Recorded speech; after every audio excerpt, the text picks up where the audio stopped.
Hello everybody and welcome to example 2. We are looking at page 24 in the workbook here, and this is another example of using these approximating techniques to estimate the value of an integral. Let's read this together.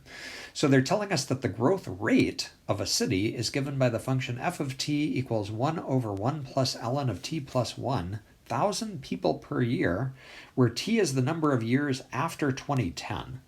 Okay, so kind of what that's saying is that we're thinking of 2010 as time t equals 0 in this problem. That's our starting point. Okay, and in part A, okay, we're actually just going to do part A in this problem. They want us to use the midpoint rule with n equals 4 to estimate the integral from 0 to 8 of our function. Okay, now in this problem, we don't have a graph of the function. Okay, but what's nice about this is we don't really need a graph. All we need to do is to see what's going on down on the t-axis. Okay, so I'm going to draw the interval that we're integrating over, 0 to 8. And all that's really important here is the number of pieces we're chopping it into. N is equal to 4, and so to figure out how wide each of our rectangles is, we can use that formula, delta t equals b minus a, which in our case is 8 minus 0, over the number of pieces that we're chopping it into. And 8 over 4 is 2, and that simply says that if we chop our interval into 4 pieces, the width of our interval is going to be 2. Okay, and you can kind of see that in the picture here.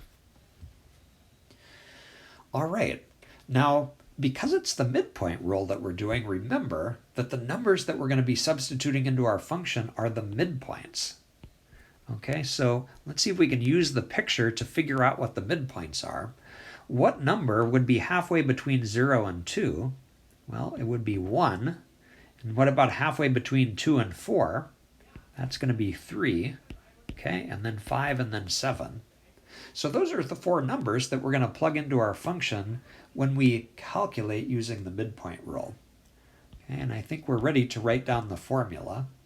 So it's going to look like delta t times just the function evaluated at these 4 points that we plugged in.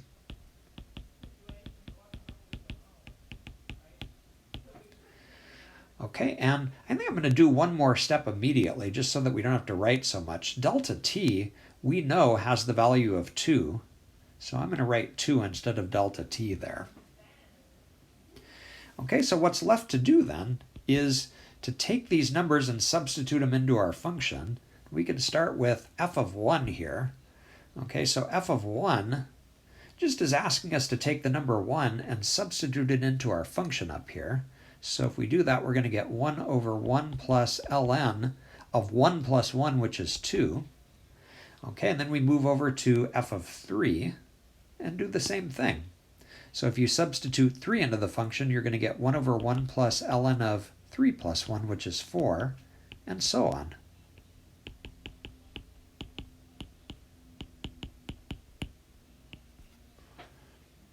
Okay, and once you get to this point, it's a matter, this is really a job for your calculator. You can punch this in and confirm that what you get is about 3.385. Okay, there's our answer.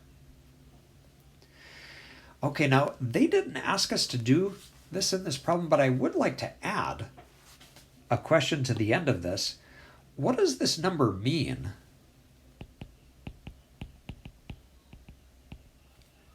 In the context of this problem. Okay, so I'm going to kind of sneak that word interpret to the end of the instructions. Could we give the meaning of this number that we just calculated? Okay, well there, the key is to think about units. All right, so let me clear a little clutter out of the way here. And go back to the integral, f of t, and ask yourself, what were the units of the function f of t? They're sitting right here, thousands of people per year. Okay, sorry, this is getting a little bit cramped.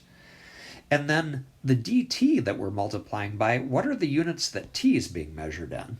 Okay, t is being measured in years. And so what happens if you multiply those units together, thousands of people per year times years? Well, the years cancel and we just get thousands of people. So that has to be the units of our answer.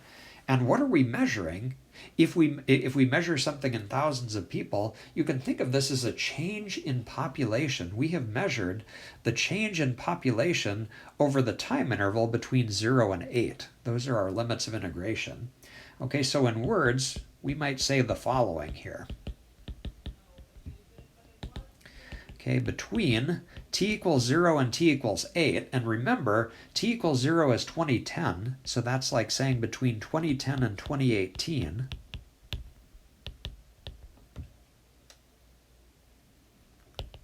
The population of the city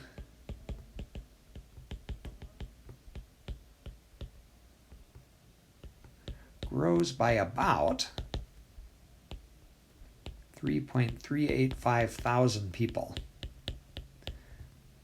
Okay, that's our approximation of the amount of growth that this city has seen. Okay, and I think we have finished.